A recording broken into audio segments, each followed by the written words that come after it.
Indeks harga saham gabungan masih saja turun naik di sekitar 6 ribuan. Ada beberapa kondisi di global dan domestik yang membuat IHSG bergerak di situ-situ saja. Apakah IHSG akan terus bergerak seperti ini sampai akhir tahun?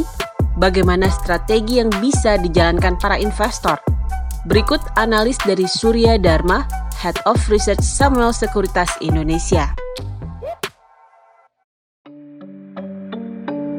Sebenarnya sih transaksi di bulan puasa ini kan biasanya kan memang relatif lebih sepi ya dibandingkan kondisi normal kan. Apalagi transaksi dari retail yang sempat memuncak pada waktu Januari itu kan kelihatannya agak turun ya, walaupun masih dominan juga ya. Itu membuat juga memang transaksi kita juga jadi agak berkurang ya. Tapi sebetulnya kalau dari segi institusi sih sebenarnya relatif nggak terlalu berubah kalau perkiraan saya. Cuman ya memang karena ada beberapa hal di luar juga yang membuat mungkin market kita juga sementara konsolidasi dulu gitu ya. Ya salah satu halnya sih yang terutama US Treasury yield yang sempat naik di atas 1,7%, walaupun kemudian turun kembali, tapi kemarin itu kan saya lihat mulai menguat lagi ya ke 1,65% lagi. Jadi itu juga mungkin bisa menekan pasar juga ya. Tapi memang beberapa data di luar sih sebetulnya cukup bagus. Powell itu sempat dalam pidato itu mengutarakan bahwa level suku bunga seperti saat ini itu mungkin masih akan berlangsung cukup lama ya. Jadi belum ada terjadi taper lah. Jadi itu membuat USD index itu sempat melemah juga. USD index sekarang cukup lemah sih sebetulnya di sekitar 90-an ya. Jadi itu juga bagus buat rupiah kita, dan itu juga mengangkat harga-harga komoditas kan sebenarnya kan. Jadi harga komoditas yang sempat tertekan setelah booming kan di awal-awal tahun itu kan sempat turun ya. Nah belakangan ini mulai membaik lagi. Nah cuman memang kalau bicara GDP sih memang GDP kita untuk first Q itu kan kemungkinan kan masih negatif ya. Jadi masih sudah kita perkirakan lah. Q1 itu kan tahun lalu itu kan kita belum COVID, dapat dibilang kan bulan Maret ya mulai rame kan. Jadi base-nya itu cukup tinggi ya. Q2-nya mestinya yang bagus kan. Tapi kalau saya lihat beberapa result dari banking yang udah keluar sih relatif cukup bagus juga ya. Secara overall sih masih cukup bagus ya. On the right track ya. Q2 mestinya sih bakalan bagus ya. Memang yang paling utama itu kan sebenarnya vaksin ya. Vaksin itu kan diharapkan akan mengurangi kasus-kasus COVID-19 kan. Nah sampai saat ini memang di kita masih terkontrol baik. Nah itu harapannya kan kembali turun ya. Akhirnya supaya orang-orang berani keluar, berani beraktivitas sehingga ekonomi bergulir kembali. Beberapa mall itu sudah ramai, retail juga.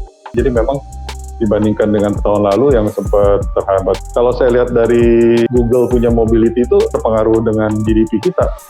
Jadi pada saat mobilitas itu turun, GDP kita juga sama gitu, turun juga gitu. Jadi begitu bangkit, GDP kita juga mulai bangkit. Jadi itu memang ekonomi itu sangat berpengaruh dengan mobilitas dari orang-orang juga ya. Karena itu kan merupakan keyakinan juga dari orang ya, merasa aman apa enggak, dia mau keluar apa enggak gitu kan. Itu kan sangat penting. Nggak boleh mudik, tapi ya mall-mall di sini jadi ramai sih sebetulnya. Bagus juga buat retail, cuman ya kasus-kasus itu kan memang kita mesti berhati-hati kan.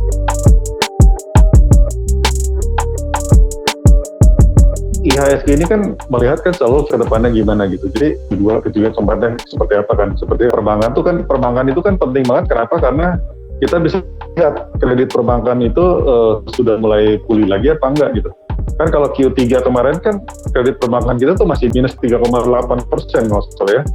Itu kan indikasi belum kembali normal kan harusnya kan. Tapi kan kita mesti ingat bahwa post Q tahun lalu itu kan high base bukan low base gitu. IHSG kita juga saya perkirakan sih bakalan 6.500 setidaknya ya akhir tahun ini ya. Walaupun beberapa house yang lain mungkin memperkirakan lebih optimis dari saya, ada yang sampai 7.000 gitu ya.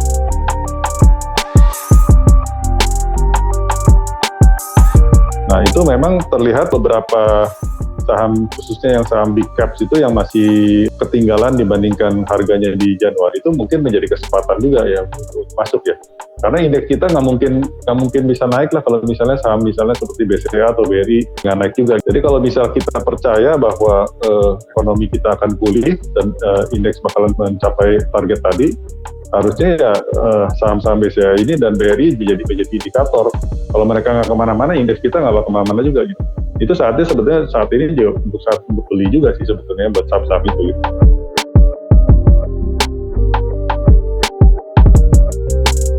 Menarik karena ceritanya kan future semua kan. Cuman ya memang pertanyaannya kan sejauh mana itu bisa dilakukan kan. Cara mengevaluasi agak berbeda. Lebih cocoknya seperti yang perusahaan fintech. Ceritanya menarik, cuman tinggal sekarang implementasinya sesuai dengan yang kita bayangkan apa enggak. Ini kan long term kan.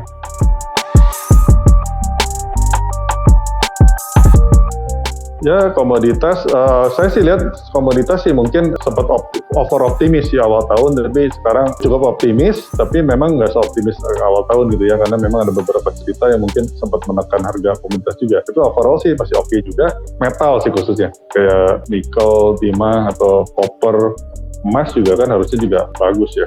Batu bara juga sebetulnya untuk short term sih oke juga ya, karena permintaan di China itu banyak menutup produsennya kan, jadi akhirnya mereka mesti ngimpor juga, jadi makanya harga kan tetap tinggi. Atau CPO juga, CPO itu harga sahamnya kan ketinggalan banget dibandingkan kenaikan CPO-nya, karena mungkin masalah ESG kan, negara-negara Eropa mungkin concern gitu ya, tapi ya sebetulnya itu persaingan negara aja sih sebetulnya kan. Jadi sebetulnya dengan adanya kenaikan dari harga komoditas pengganti CPO itu yang naiknya lebih tinggi dibandingkan CPO, jadi sebenarnya CPO kita juga harusnya sih masih akan cukup kuat ya, masih akan cukup kuat tahun ini, karena selisih harganya tuh udah 5 tahun terakhir mungkin tertinggi ya saat ini ya. Terus saya perhatikan juga beberapa sektor yang tahun lalu itu jelek ya, tahun lalu itu tertekan ke COVID-19, misalnya kayak poultry atau retail gitu kan, tahun lalu itu kan jelek, tapi tahun ini kan dari first Q aja udah kelihatan tuh, itu banyak yang bagus banget gitu resultnya ya. Dari poultry kan beberapa sempat saya lihat udah rilis tuh bagus juga ya. Terus retail juga kan dengan kondisi tahun lalu misalnya biasa ada lebaran diuntungkan atau ada anak sekolah biasanya kan gede pendapatan, ternyata nggak terjadi tahun lalu kan, karena kan PSBB-nya kan ketat, terus nggak berani orang mau belanja, terus juga pulang kampung nggak juga, sekolah juga di rumah gitu ya.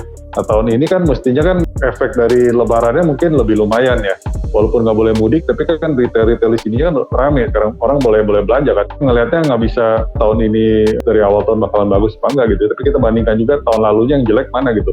Udah jelek masa sekarang masih jelek juga kan, harusnya kan udah pulih gitu. Iya basisnya kan rendah.